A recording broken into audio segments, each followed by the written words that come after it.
Hello बच्चों, आज हम लोग देखेंगे अपना 3D का बचा हुआ पार्ट जिसका नाम है प्लेन। ठीक है ना। तो ये 10 पॉइंट आपको दिख रहे होंगे। General equation of plane, point normal form, 3 point form, plane containing 2 parallel lines, plane containing 2 intersecting lines, normal form, intercept form, perpendicular distance from a plane, ठीक है, ऑफ ए पॉइंट, ठीक है, एंड पैरेलल लाइन के बीच में parallel plane के बीच में क्या distance का फार्मूला लगेगा। Find point of intersection of line and plane and angle between 2 planes. ठीक है ना। तो ये 10 पॉइंट को आज हम लोग देखेंगे। ठीक है, इसको अपने दिमाग में क्या करेंगे, उतारेंगे, और इसी के साथ हमारा जो 3D का थ्योरी वाला पोर्शन होता है ना, वो खत्म होता है। ठीक है बच्चों, तो बहुत ही ध्यान से आप लोग समझने की कोशिश करिएगा, क्योंकि मैं समझाने की कोशिश करूंगा। ये 3D का हमारा कौन सा वाला पार्ट है, बचा हुआ पार्ट। ऊपर दिख रहा है क्या आपको, शायद हाँ दिख रहा है। ठीक है, चलिए देखते हैं। सबसे नंबर 1 क्या दिया, जनरल इक्वेशन ऑफ प्लेन। ठीक है ना। तो हमारा जो प्लेन दिखता है, हालांकि प्लेन जो हमारा होगा ax plus B Y plus C X ना plus C Z plus D बराबर 0, इसी फॉर्म में आपको क्या दिखाई देगा, प्लेन दिखाई देगा। ठीक है, यहाँ पे एक चीज ध्यान दीजिएगा कि जो आपका ए, बी और सी होगा, ठीक है ना, ये क्या होते हैं, डी आर्स होते हैं। ठीक है, डी आर्स का मतलब डायरेक्शन रेशियो। ठीक, किसके डायरेक्शन रेशियो होते हैं, उस प्लेन के परपेंडिकुलर जो वेक्टर होगा, जिसको हम नॉर्मल वेक्टर भी नाम देते हैं। ठीक है, उस परपेंडिकुलर वेक्टर का डायरेक्शन रेशियो होता है। ठीक है, बहुत ज्यादा इसके बारे में मुझे अभी नहीं बताना, क्यों, क्योंकि अभी आगे आने वाली हैं कुछ चीजें जिससे आपको रियलाइज होगा कि क्या क्या चीज आपके पास रहे तो आप इक्वेशन लिख सकते हो। जैसे हमने लाइन के बारे में पढ़ा था, ठीक है, इक्वेशन ऑफ लाइन आपने पढ़ा था, तो आपको ध्यान होगा कि वहां पर किसी भी लाइन के इक्वेशन को लिखने के लिए आपको एक पॉइंट की जरूरत होती है और एक उसके पैरेलल वेक्टर की जरूरत होती है। मतलब एक पॉइंट की जरूरत होती है, बजा लेने दो, हार्न बजा रहे हैं सर। एक पॉइंट की जरूरत होती है और एक डायरेक्शन की जरूरत होती है। ठीक है, ये हमने देखा, हो गया सर, बजा लिया आपने। एक पॉइंट की जरूरत होती थी और एक, पढ़ा लो, एक पॉइंट की जरूरत होती थी और एक डायरेक्शन की जरूरत होती थी। ठीक है, तो उसी तरीके से प्लेन में भी कुछ ऐसे मेन चीज होते हैं, ठीक है, जिसकी जरूरत होती है। जैसे मैं बोलूं ए बी सी, ये क्या होगा, डी आर्स, ठीक है, डायरेक्शन रेशियो। और अगर मैं डायरेक्शन वेक्टर की बात करूं तो ए आई प्लस बी जे और प्लस सी के, इसको नाम देते हैं। ठीक है ना। ठीक है बच्चों, तो ये तो हो गया आपका general equation, A X plus B Y plus C Z plus D बराबर 0 के फॉर्म में होगा। ठीक है ना। अच्छा, अगर हम आगे बढ़े प्लेन में, अगर मैं प्लेन में आगे बढ़ूं, ठीक है, तो अगला आपका दिया है पॉइंट नॉर्मल फॉर्म। ठीक है, एक तरीके से आप ये भी कह सकते हो कि यही मेन फॉर्म होता है किसका, किसी भी प्लेन का। ठीक है, कि r डॉट n बराबर a डॉट n, यही आपका फॉर्म होता है। कौन सा वाला, ये आपका फॉर्म होता है पॉइंट नॉर्मल फॉर्म। इसको हम क्या बोलते हैं, सेकंड पॉइंट नॉर्मल फॉर्म। तो आपको बता दिए देता हूं क्या, कि अगर आपको प्लेन का इक्वेशन लिखना है तो आपको 2 चीजों की जरूरत होती है। ठीक है, किस चीज की जरूरत होती है, 2 चीजों की। ठीक है, जरूरत आपको होगी एक नॉर्मल वेक्टर की, किसकी, एक नॉर्मल वेक्टर। नॉर्मल से नाम ही समझ में आ रहा है कि भैया वो प्लेन के क्या होना चाहिए, परपेंडिकुलर। मतलब ये हो गया कि अगर आपको किसी प्लेन का इक्वेशन लिखना है, ठीक है, तो आपको प्लेन के परपेंडिकुलर एक वेक्टर की जरूरत है।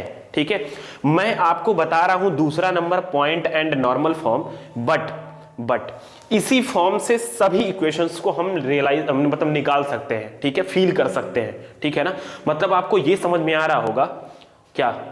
ठीक है, मैं आपको यह समझाना चाह रहा हूं क्या, कि इसी वाले फॉर्म से हम सारे फॉर्म्स को लिख सकते हैं। ठीक, मतलब यह हो गया कि एक आप ये कह सकते हो कि एक रिस्ट्रिक्शन है। ठीक है, मतलब या एक आप बोल सकते हो जरूरी चीज है क्या।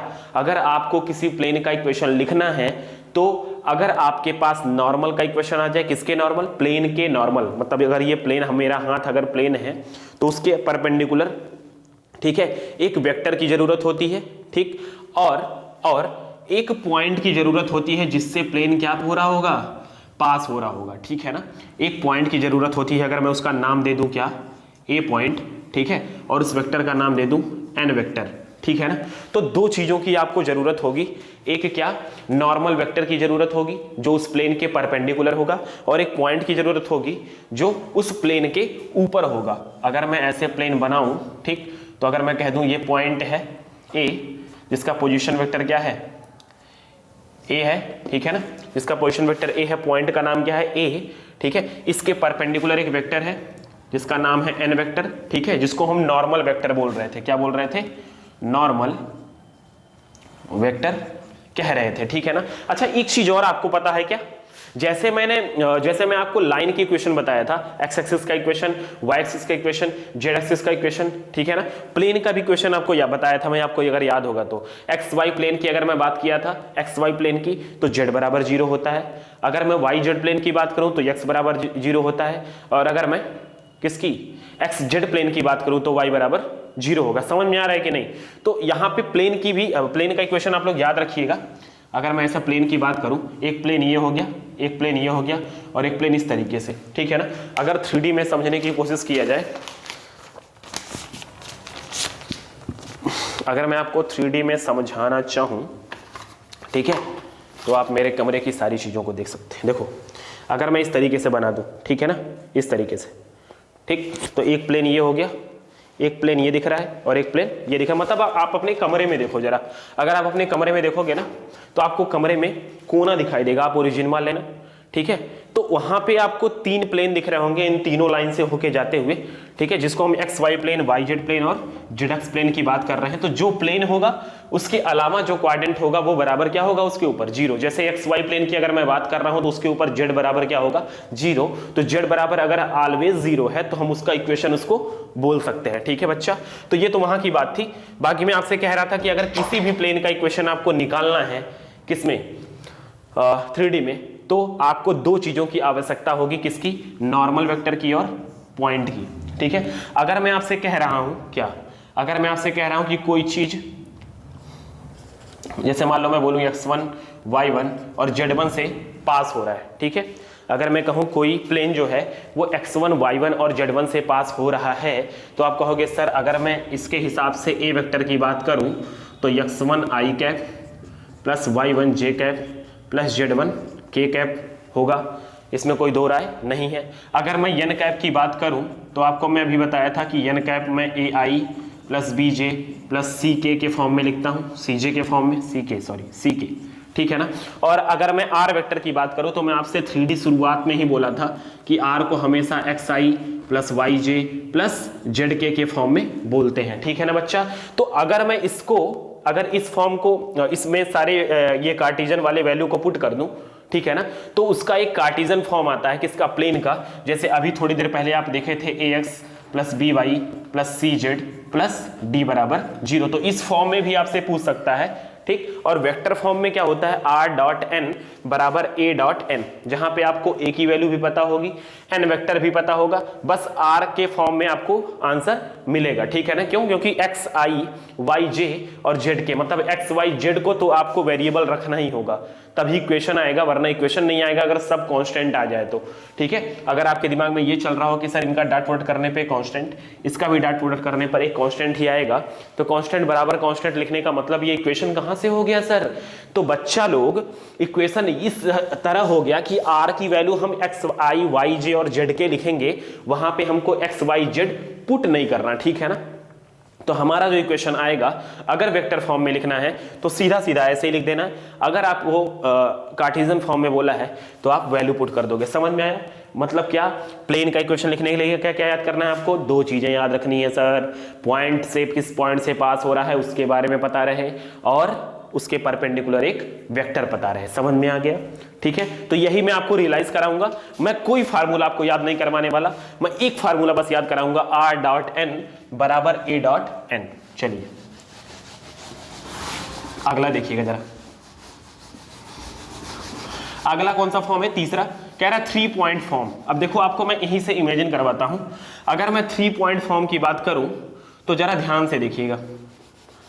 अगर मैं 3 पॉइंट फॉर्म की बात करूं, ठीक है, तो जरा ध्यान से देखिएगा। अगर किसी प्लेन पर 3 पॉइंट है, क्या है, 3 पॉइंट हैं आपके पास। मान लेता हूं मैं ए बी सी, क्या मान लूं, ए बी और सी, इनका position vector a vector b vector और सी वेक्टर, ठीक है ना बच्चा। अच्छा, अगर आपको 3 पॉइंट पता है किसी प्लेन पे, तो मैं अभी बोला हूं कि अगर 3 पॉइंट फॉर्म, मतलब अगर आपको 3 पॉइंट से पास होने वाले प्लेन का इक्वेशन चाहिए, ठीक, तो भी आपको 2 ही चीजों की जरूरत होगी, किसकी, एक नॉर्मल वेक्टर की, ठीक है ना, दूसरा किस पॉइंट से पास हो रहा है बच्चा। तो यहां पे आपको दिख रहा होगा कि ये 3 पॉइंट से पास हो रहा है सर, तो चाहे आप वहां के लिए ए वेक्टर ले लो और बी वेक्टर ले लो और सी वेक्टर ले लो, तीनों में से कोई ले लोगे तो हमारा काम क्या होने वाला है, चलने वाला है, ठीक है। अच्छा, अगर मैं नॉर्मल वेक्टर की बात करूं तो आपको दिख रहा होगा कि अगर मैं इन दोनों को मिला दूं तो एक वेक्टर बनेगा, अगर मैं इन दोनों को मिला दूं तो भी एक वेक्टर बनेगा। तो अगर मैं a b cross b c कर दूं, जरा ध्यान से देखिएगा, अगर मैं a b cross b c कर दूं, ध्यान से देखिएगा, अगर मैं कहूं भैया कि ये आपका प्लेन है, ये आपका प्लेन है, ठीक है ना, ठीक, इस प्लेन पे अगर 2 वेक्टर है, ध्यान से देखिएगा, इस प्लेन पर 2 वेक्टर है, ये देखिएगा, ये प्लेन है, इस पे ये 2 वेक्टर है, ठीक है ना। तो अगर मैं क्रॉस प्रोडक्ट करूंगा तो आपको याद आ रहा होगा कि 2 वेक्टर का क्रॉस प्रोडक्ट जहां से जहां जाओगे उसके परपेंडिकुलर या तो बाहर की तरफ होता है या तो अंदर की तरफ होता है, मतलब हम एन वेक्टर निकाल लेंगे। क्या निकाल लेंगे, एन वेक्टर। मतलब अगर हमको नॉर्मल वेक्टर निकालना है तो चाहे a b cross b c कर दो, चाहे सी ए क्रॉस सी बी कर दो, जो आपका मन करे, किसी भी 2 वेक्टर को बना करके क्या करना है आपको, उनका क्रॉस प्रोडक्ट कर देना है। उसके बाद बच्चा इस वाले फार्मूले में उठा के छुट कर देना है, क्या, आर डॉट एन बराबर ए डॉट एन, ठीक है ना। इसमें आप पुट कर दोगे, आपका काम हो जाएगा। क्या, एन भी पता चल गया आपको, पॉइंट भी पता चल गया। समझ में आया कि नहीं आया। तो इसके लिए क्या अलग से फार्मूला याद करना पड़ा कि तीसरे वाले के लिए, नहीं ना, नहीं ना। क्या करेंगे हम, 2 चीज चाहिए सर, नॉर्मल वेक्टर चाहिए। नॉर्मल वेक्टर के लिए क्या करेंगे, दोनों का क्रॉस प्रोडक्ट कर देंगे, किसी भी 2 वेक्टर को बना करके उनका क्रॉस प्रोडक्ट कर देंगे, ठीक है। पॉइंट निकालना है तो point a b c 3 point पता आपको, कोई भी एक ले लीजिएगा। समझ में आ रहा है कि नहीं आ रहा है, आ रहा है सर, थका दिया आप तो। अगला है प्लेन कंटेनिंग 2 पैरेलल लाइन, ठीक है। लेकिन पैरेलल लाइन के पहले मैं इंटरसेक्टर वाला बता देता हूं, क्यों, अच्छा चलिए पैरेलल ही बता देता हूं। आप कहोगे अरे सर जो पहले लिखा उसी को पहला बताइए ना, चलिए भैया बता देते हैं। एक प्लेन दिया हुआ था, ठीक है ना, एक प्लेन दिया है, कह रहा है कि भैया इसके ऊपर 2 पैरेलल लाइन है। क्या है, 2 पैरेलल लाइन। बच्चा अगर 2 पैरेलल लाइन दिया हुआ है, ठीक, तो क्या इस पैरेलल लाइन के बारे में, ठीक है, 2 पैरेलल लाइन अगर दिया हुआ है तो क्या उनका वेक्टर दिया होगा कि नहीं दिया होगा, ठीक। तो क्या इसके ऊपर हम कोई भी 2 पॉइंट दिया होगा कि नहीं दिया होगा, उनका हम पोजीशन वेक्टर लिख लें A1 और A2। लिख सकते हैं कि नहीं लिख सकते हैं, बताइए, लिख सकते हैं, ठीक है ना। अच्छा, अगर मुझे क्या क्या चाहिए, मैं बोल रहा था कि अगर आपको इक्वेशन लिखना है, चौथा वाला, अगर आपको इक्वेशन लिखना है तो आपको किस किस चीज की जरूरत पड़ती है, नॉर्मल वेक्टर, और नंबर सेकंड आपको एक पॉइंट चाहिए होता है। तो भैया पॉइंट तो आपको 2 दिख रहा है, क्या, किसी भी प्लेन के ऊपर, किसी भी लाइन के ऊपर। सर आपको प्लेन वो पॉइंट कैसे पता चलेगा, एक चीज बताओ जरा, 2 पैरेलल लाइन अगर दिया होगा तो क्या उस लाइन का equation A1 plus lambda B1 लिखा होगा कि नहीं, L2 दूसरे लाइन का equation A2 plus lambda B2 लिखा होगा कि नहीं। तो सर आपको तो पता ही होगा, हैं?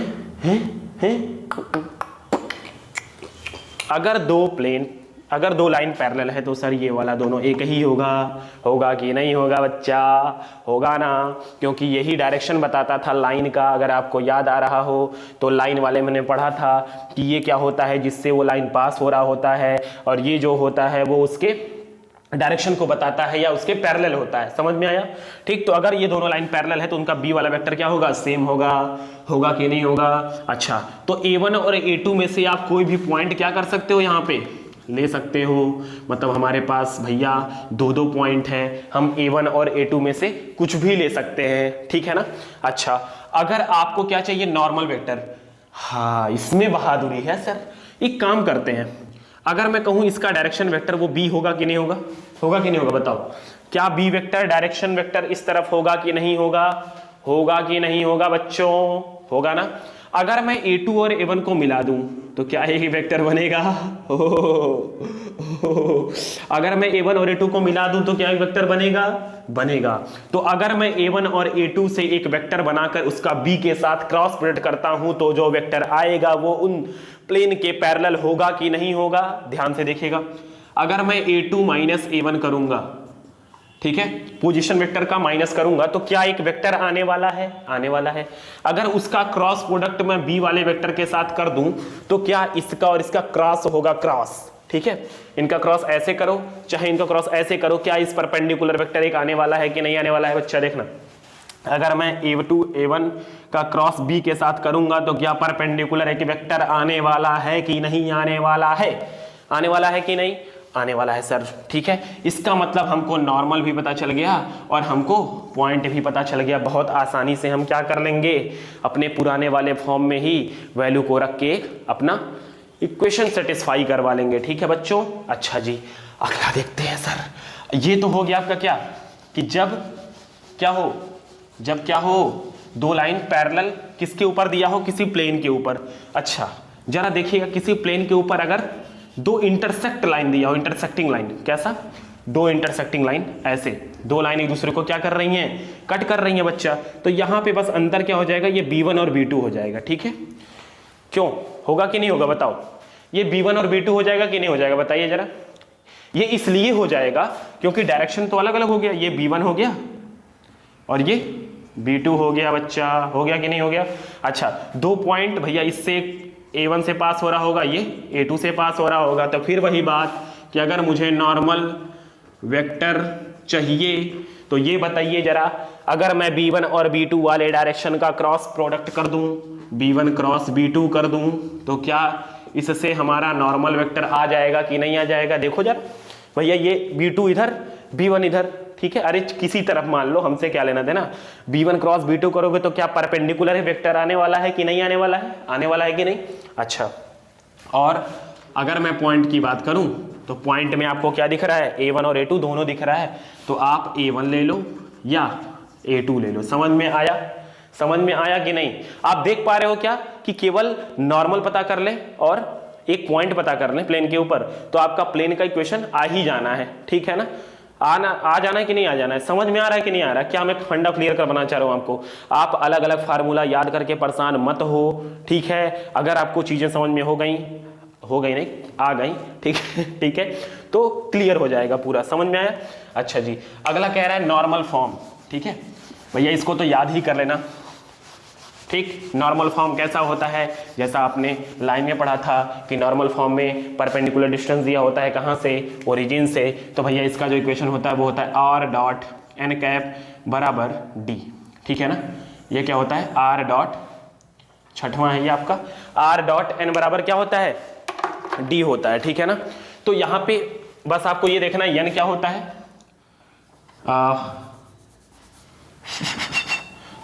परपेंडिकुलर मार्कर जो है वो गड़बड़ हो जाता है, कभी कभी चलता नहीं है, ठीक है ना बच्चा लोग। ठीक, यहां पे जो आपका n कैप है, ठीक है, unit vector normal to the, ठीक, unit vector normal to the plane. Normal to the plane बोलिए या परपेंडिकुलर टू द प्लेन बोलिए, बात एक ही है, ठीक है। और ये आपका क्या है? परपेंडिकुलर डिस्टेंस फ्रॉम ओरिजिन, ठीक है, ऑफ प्लेन, ठीक है। मतलब कि d जो होता है वो परपेंडिकुलर डिस्टेंस होता है ओरिजिन से उस प्लेन का, ठीक है। और ये क्या होता है? डायरेक्शन वेक्टर होता है, यूनिट वेक्टर होता है, किसके परपेंडिकुलर? उस प्लेन के परपेंडिकुलर, ठीक है ना। तो ये आपका फार्मूला कौन सा वाला होता है? नॉर्मल फॉर्म, ठीक। उसके बाद हमारा आता है कौन सा? इसमें कोई बहादुरी वाला बात नहीं था, ठीक है। इसके बाद हमारा आता है कौन सा? इसके बाद आता है इंटरसेप्ट फॉर्म, ठीक है। तो जैसा कि आपने बचपनमा में पढ़ा था, ठीक है, जैसा कि आपने बचपनमा में लाइन वाला पढ़ा था, वैसे अगर मैं प्लेन को ऐसे कर दूं, 3D में इमेजिन करिएगा। क्या आपको ये 3D में इमेजिन हो पा रहा है? देख लूँ जरा। ओ अच्छा तो दिख रहा है, ठीक है। तो यहाँ पे ये पॉइंट होगा, ये पॉइंट होगा और ये पॉइंट, ये आपका A, 0, 0, ठीक है।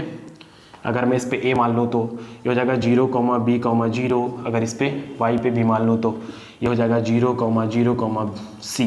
ठीक है, तो यहाँ पे आप देख पा रहे होगे कि a, b और c क्या कर रहा है, वो इंटरसेप्ट कर रहा है किसके ऊपर, प्लेन के ऊपर। ठीक है, सॉरी एक्सिस के ऊपर। ठीक, तो आपका फार्मूला इसका एकदम बच्चों सा होता है, कैसा, x अपॉन ए वाई अपॉन बी, ये होता था आपका 2D वाले में।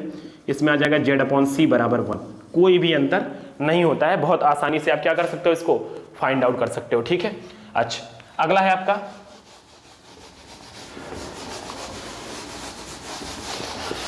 क्या दिख रहा है, परपेंडिकुलर। 1 मिनट, इसी में फोन वोन आने लगता है भैया, वीडियो बनाए आदमी की फोन उठा ले। ठीक है ना, अगला है आपका कौन सा, perpendicular distance of point from plane. ठीक है ना, कह रहा है भैया कि किसी पॉइंट का किसी प्लेन से अगर हमको परपेंडिकुलर डिस्टेंस निकालना है तो उसका क्या फंडा होगा। तो अगर मैं प्लेन की बात करूं, अगर मैं प्लेन कहूं ax plus B Y plus C Z plus D बराबर 0 है। ठीक है, और पॉइंट जो है वो तुम्हारा x1 y1 और z1 है। ठीक है ना, तो मैं कहूं कि इस पॉइंट से इस प्लेन का डिस्टेंस बताओ, या एक चीज और आता है कभी कभी, ठीक, कि दो पैरेलल प्लेन है उसके बीच का डिस्टेंस बताओ। जैसे ax plus B Y plus C Z plus d1 बराबर 0 और ax plus B Y plus C Z plus d2 बराबर 0। ध्यान आप दे पा रहे हो क्या कि x y z का कोफिशिएंट क्या होता है दो पैरेलल प्लेन के लिए या लाइन के लिए अगर बात करूं तो लाइन में 2D में आपने देखा होगा कि जब दो लाइन पैरेलल होती थी तो उनका जो कोफिशिएंट होता था x और y का क्या होता था, सेम होता था। ठीक है, तो वैसे ही सेम टू सेम यहां भी है। ठीक है ना बच्चों, तो अगर इसके बारे में पूछ रहा है वो, तो डिस्टेंस का फार्मूला होता है बच्चों d बराबर ax1, इस पॉइंट को उठा के इसमें पुट कर देंगे, ax1 plus by1 plus cz1 plus d upon under root में x के कोफिशिएंट का स्क्वायर, y के कोफिशिएंट का स्क्वायर और z के कोफिशिएंट का स्क्वायर। इसको मॉड कर दीजिएगा क्योंकि डिस्टेंस आपका नेगेटिव नहीं आ सकता। ठीक है ना, अच्छा सेम टू सेम काम क्या करना है यहाँ के लिए जैसे वहाँ पैरेलल लाइन के लिए होता था वैसे यहाँ हो जाएगा d2 minus d1 upon under root में a square plus b square plus c square. ये आपका फार्मूला होता है परपेंडिकुलर प्लेन के बीच का डिस्टेंस, और ये फार्मूला होता है किसी पॉइंट का किसी प्लेन से डिस्टेंस। समझ में आ गया, इसको आप ध्यान से स्क्रीनशॉट ले सकते हैं या नोट कर सकते हैं। ठीक है बच्चों, चलिए आगे बढ़ते हैं। आपको इसमें मैं केवल थ्योरी बता रहा हूं, ठीक, एक वीडियो और लेके आऊंगा जिसमें केवल और केवल क्या रहेगा, न्यूमेरिकल्स। ठीक है, उसके बाद हम लोग खेलेंगे उसी में न्यूमेरिकल चलेंगे। ठीक है ना, अगला आपका find point of intersection of line and plane. बहुत ही हलवा चीज है कि अगर मैं किसी प्लेन की बात कर रहा हूं और कोई लाइन इसको क्या कर रही है, कट कर रही है, तो आपको पता है 3D में लाइन का क्वेश्चन जो होता है वो x minus x1 upon a बराबर y minus y1 upon b और z minus z1 upon c बराबर मैं क्या मान लेता हूँ, लेमडा। क्या मान लेता हूँ, लेमडा। और प्लेन का इक्वेशन होता है ax plus B Y plus C Z बराबर प्लस d बराबर 0।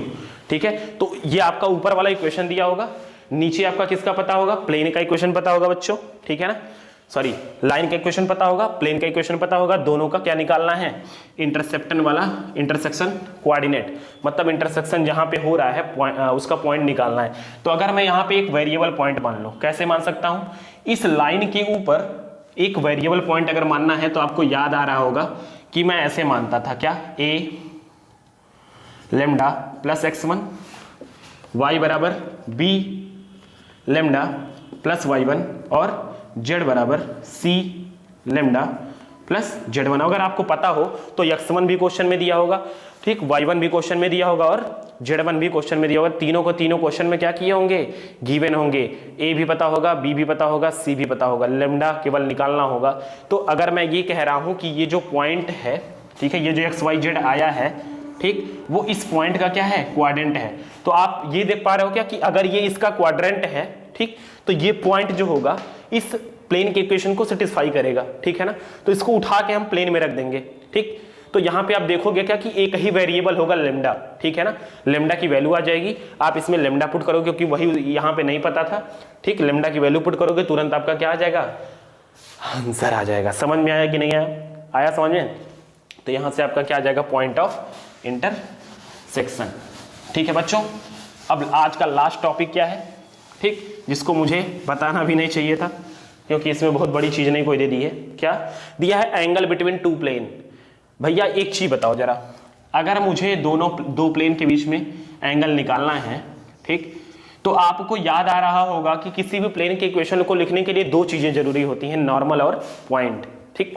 तो अगर मुझे इसके परपेंडिकुलर एक वेक्टर पता है n1 और इसके परपेंडिकुलर एक वेक्टर पता है n2, ठीक है ना, तो अगर मुझे इन दोनों के बीच का एंगल निकालना है तो मैं अगर इनके परपेंडिकुलर के बीच का एंगल निकाल लूं, cos थीटा वाला फार्मूला लगा दूं बच्चा, और इनका डॉट प्रोडक्ट करके अगर मैं लिख दूं, ठीक है, तो ये क्या हो जाएगा? इनके परपेंडिकुलर के बीच का एंगल।